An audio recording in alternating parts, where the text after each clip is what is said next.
It was an eventful week in both the National Football League and college, with no shortage of big games or storylines. So starting with the most talked about event of the NFL's Week 2, Tua Tagovailoa suffered a concussion on a play where he was hit by Damar Hamlin. This is the third time in his professional career this has happened. He also suffered a concussion during his time at Alabama when playing for the Crimson Tide. At first, I felt like most of the league and fans were advising Tua to strongly consider retiring, and Antonio Pierce even said he thinks Tua should retire. It's not worth to play the game. I haven't witnessed anything like I've seen that's happened to him 3 times. Scary. You can see right away the players' faces on the field. You can see the sense of urgency from everybody to get Tua help. I just think at some point, he's going to live longer and he's going to play football. Take care of your family. Now I feel like the attitude has shifted towards letting Tua take his time to make that life-changing decision. And the last thing he needs at the moment is more stress. Tua currently has no plans to retire, and I don't see that changing until at least after the season, if that's what he wants to do, which he may not. The Dolphins have placed Tua on IR, so he will not return to the starting lineup for at least 4 weeks. Personally, I respect whatever decision Tua makes. I hope he considers the fact he has a life outside of football, and he needs to protect himself in whatever way necessary to live a long and happy life. The reality is football doesn't last forever, and it isn't worth it to keep playing if your long-term health is in danger, especially when you've already earned a massive amount of money playing football.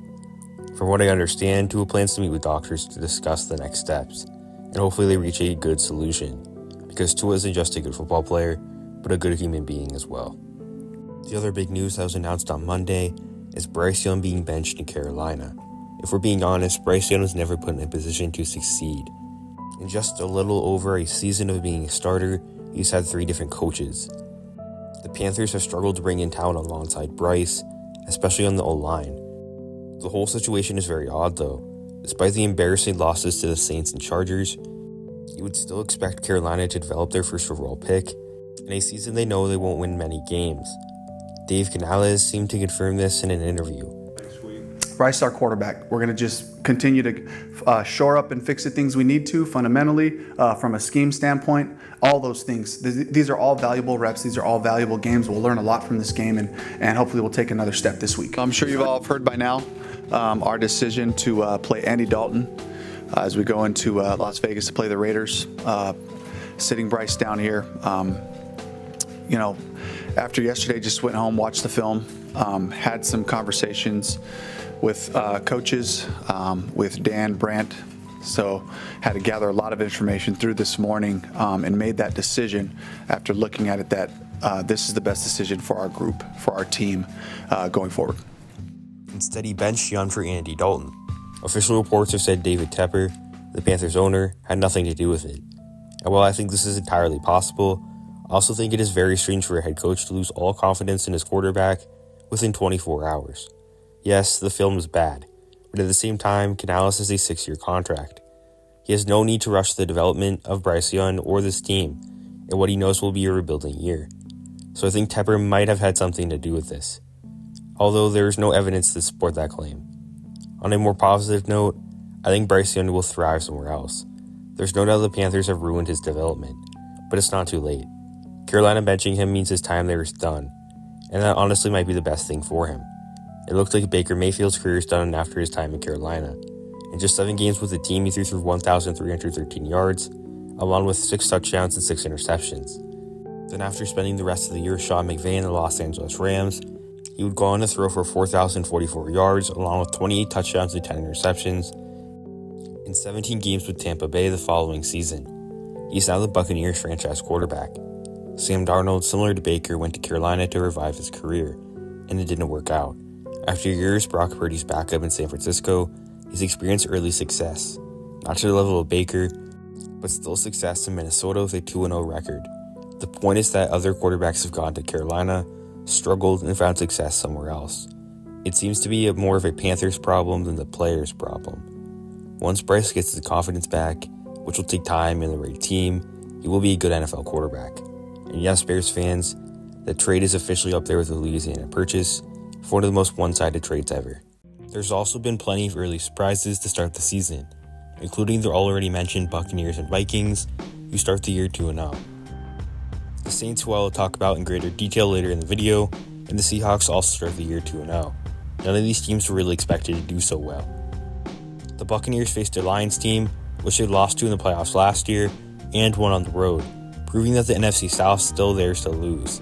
Minnesota lost first-round pick J.J. McCarthy to an injury before the regular season, leaving them with Sam Darnold as the starter. So far, it looks like they will be just fine. Darnold looks much improved from his time with the Jets and Panthers. After spending a year in San Francisco, Seattle has had an easier path with a win against the Broncos at home in Bo Nix's first game, then a victory against the Patriots, who will cherish any win this season. Jim Harbaugh has started his time with the Chargers well, going 2-0 to start the year, bringing that winning attitude over from Michigan. Meanwhile, the Ravens, Bengals, Jaguars, Colts, and Rams have had disappointing starts to their seasons, considering their expectations. I'm not too worried about any of these teams though. The Ravens were close against the Chiefs and played a bad game against the Raiders. A similar story for the Bengals, who also played a close game against the Chiefs and played a bad game against the Patriots. The Rams have had injuries, and the Colts and Jaguars are still good teams, and I trust them to figure it out. The biggest surprise from this week of NFL football was the New Orleans Saints. A team I expected to be fighting to stay above the Carolina Panthers and their division has instead become a contender not only to win their division, but maybe to win some playoff games as well. I'm not going to say that, at least not yet, but with Clint Kubiak calling the plays, the Saints offense has simply been different. They took care of business against Carolina with a 47-10 win. Then, to everyone's surprise, including mine, repeated that performance against Dallas. It was one of the better defenses in the league. The Saints embarrassed the Cowboys, and now with 2 straight 40-plus point games from this offense, they're a team to watch this season. It looks like another head coach could be coming out of San Francisco.